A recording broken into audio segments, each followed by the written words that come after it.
Welcome, everyone. This is Joe Dager, the host of the Business 901 podcast. With me today is Bryan Armentrout. Bryan is the owner of the Food Leadership Group, a food safety and quality systems consulting firm that complements his thought leadership in the quality assurance risk management space. Bryan, I'd like to welcome you, and could you elaborate on the introduction a little bit and give me that expanded elevator speech maybe, if you would? Oh, absolutely. Yeah. So I have worked in food for, time flies, over 20 years. And so I've headed up the quality assurance function for some of the major food companies in the United States. So one of the things I always love to do is when I go to grocery stores is point out all the brands that I've been responsible for within those companies. And so my mom, Joe, once asked me what I do for a living, and it's kind of hard to explain. And so I broke it down to two main topics. So if you're going out and you're buying a pint of ice cream, you buy it and you bring it home and it tastes like you expect and it's got chocolate chips in it. It's a wonderful experience. The second part that people forget on that, and this is the trust element of it, is it doesn't kill you. And people like me behind the scenes at food companies are making sure that that happens. And so that's been my passion, and it's what I've been doing now for quite a while. Well, I have to follow up. You point out the brands. Do you eat the brands you work for then? Oh, absolutely. Absolutely. Okay. Well, you just recently published a new book, The New Manager Mindset. Could you make the connection between your background and the book? Oh, absolutely. Yeah. So writing a book is something, and like most people, I read a stat one time, Joe, that said that 82% of people want to write a book, but you don't really know where to start. And I finally took the plunge and wrote the book. And I started in October of last year, got it written. And really my motivation behind that was looking back over my career. And there was a pivotal point, and most people who work, and it doesn't matter what you do, it doesn't have to be quality, it doesn't have to be food. If you're working at a company and you're busting your tail and you're working hard, Joe, there comes a point in time where your boss recognizes it and says, Joe, you're doing a fantastic job. Congratulations, you're now a manager. And they put you in an office and they give you a computer, and then you think to yourself, oh geez, what do I do now?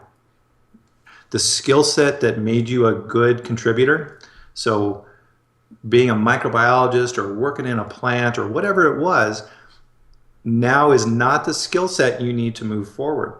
And that happened to me in my career, and it was a pivotal point for me, Joe. I have to interrupt you a second. It reminds me of that one Seinfeld show where George sat in the office there and as a manager and like, what do I do now, right? Exactly. And I was working at a cheese company, and I got sent out to a plant out in California, and I had no idea what to do. And I'm sitting at this desk, and I would go into the staff meeting, which consisted of the plant manager yelling at me for 15 minutes. And I would go back to my desk and say, oh, what do I do? What do they want? And the people who reported into me couldn't really explain it either because they hadn't done it either. Luckily for me, a mentor came along. It was the regional quality manager, and he sat me aside and he taught me how to be a manager. Here's how you make the plant manager happy. Here's the reports he's looking for. Here's the information that they need to do their jobs. You make him happy, your job's going to be much better. And if it hadn't been for him, I probably wouldn't have succeeded. And that was the real motivation for writing this book, Joe, is I want to pass along that information for that person who's sitting at that desk with that same feeling I had, and to be able to succeed. Well, you talk about the mindset, the new manager mindset. What's new about it? Well, here's the problem. They don't teach any of this stuff to you in college. And I broke it down in my book into four main areas. The first thing, and it doesn't matter what you do in your job, you're ultimately selling to a customer. And those customers have needs. And there's reasons why they're buying your product, whatever it is. You need to understand what those things are. So in the first section of my book, I go into how to understand how that is and how to link that into your job and communicate that within the organization, because the bigger the company, Joe, the farther you get removed from that and you lose sight. But ultimately, if you're working for a food company, back to my ice cream example, if that customer is buying that ice cream and that's not the experience that they expect, they're not going to buy it again. They're going to move on to something else. And then the company goes downhill. So that's what I get into with the customer. The next section, Joe, is very unique in that I actually talk about the philosophy of business. Now, when's the last time you heard that? I think you hear it on a higher level sometimes, but maybe not at the level of a mid manager or manager level too often. Well, actually, I'm not even really talking about management books. Really good books like Stephen Covey and things like this, where they talk about the habits of effective leadership, or getting into Getting Things Done by David Allen, and the books that I've read over my career. This is kind of taking it up another level and really backing it out to philosophy. Examples of Aristotle and Plato and how you actually view the world. Is the world knowable and understandable, and you can perform experiments to figure out what's the right thing to do? Or is it this strange, amorphous thing that changes around? Those basic views, and everyone has a philosophy, those basic views shape how you do your job. And if you become conscious and aware of how those processes work, it gives you a gigantic advantage in how you do your job. Could you give me some examples? Do you got an example there?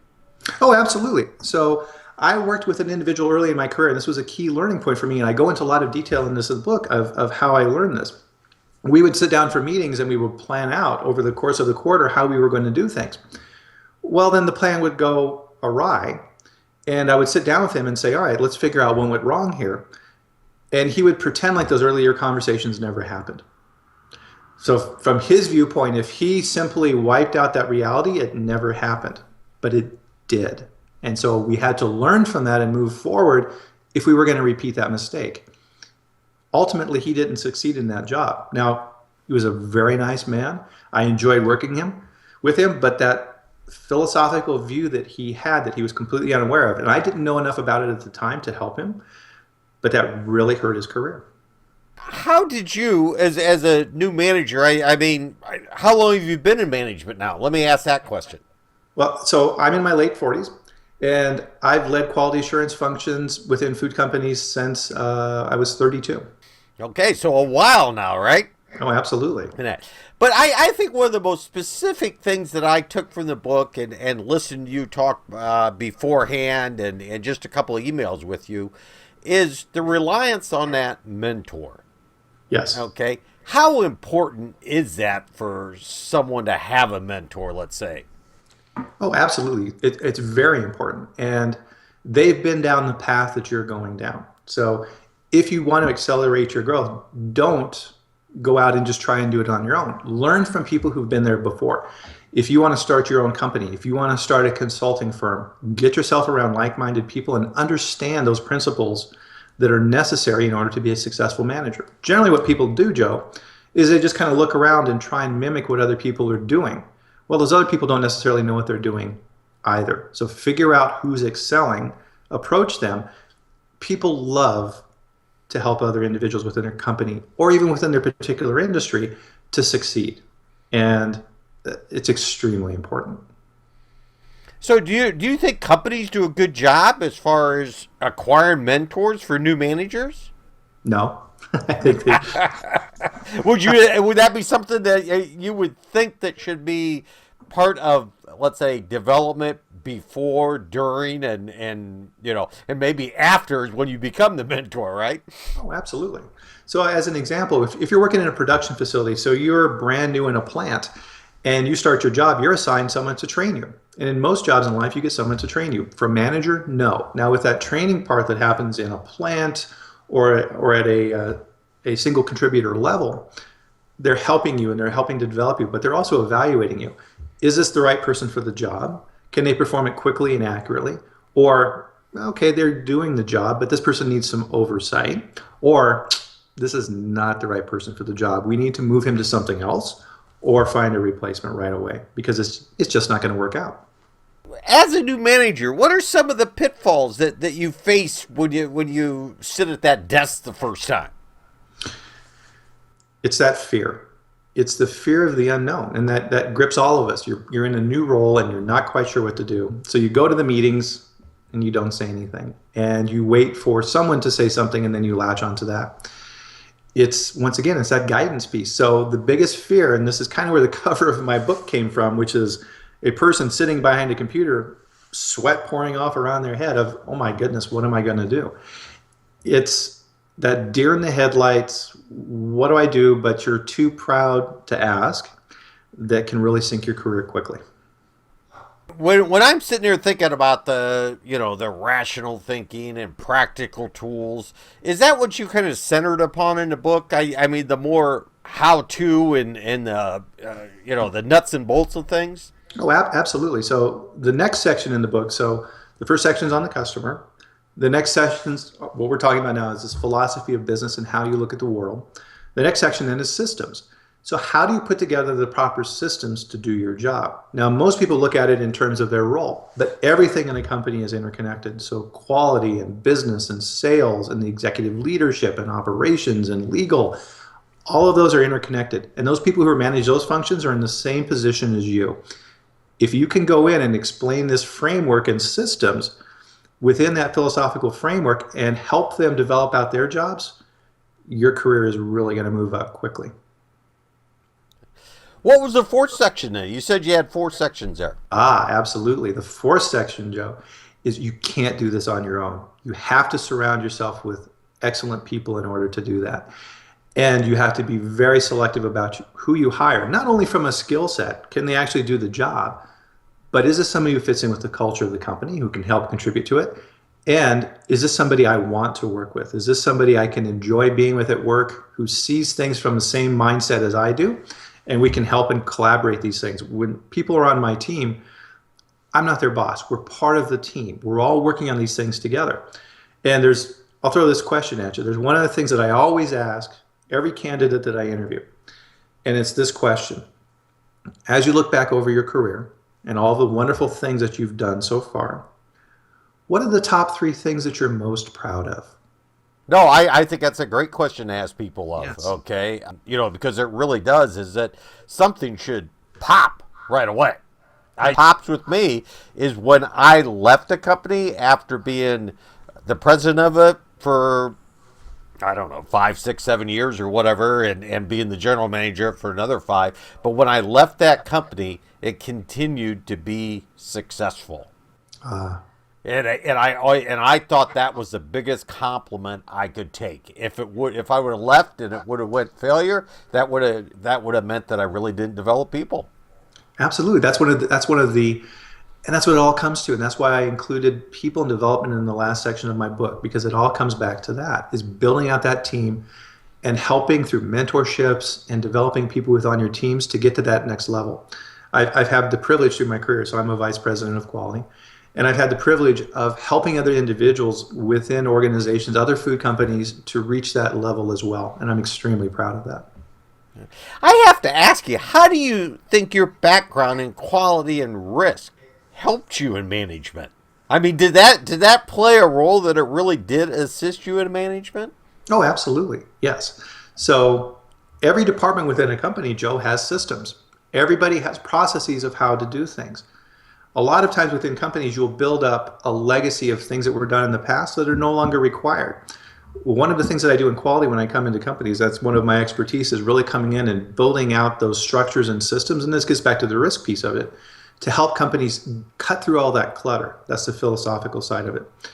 Generally, when I go in within quality systems and overall processes within companies, I remove about 60% of the documentation from the quality systems, because it's not needed. It's not focusing in on what does the customer want? How do we make sure that the food is safe? Is this the right way to do it? Does everybody have realistic, understandable expectations that are grounded in reality and those overall objectives? Tying these things all together, which is why in this book, I deliberately did not focus on quality, because quality is everything within a company. The quality department is, for lack of a better term, the conscience of the organization. We're the group who is saying, this is right, this is wrong, this is good, this is bad. And if everything is working correctly, just like when you were the leader of your company, Joe, they're the person who's coming to you and letting you know how things are going and what's the correct barometer of how things should be going. The book just published. Okay, what's your expectations of it? Why did you write the book? You wanted to share the information, you had it in it, you express yourself, but what's your expectations of the book? So working within a role within a company, you have a very limited scope of who I can teach this to. And through my company, I'm able to do that to some extent as well. But I wanted to contribute more and give back this information to more people and seeing where it goes. absolutely convinced there's ways that when people read this book and they apply it to how they're doing their job, I'm going to be completely surprised when people get back to me and tell me how it actually works in other roles within other companies in industries that I know nothing about. So semiconductors or whatever. It's going to be fascinating. And the book's been out just a week now. It's number one in philosophers, and I put it in that category on purpose. And it's also number one under management, number six for team development under management.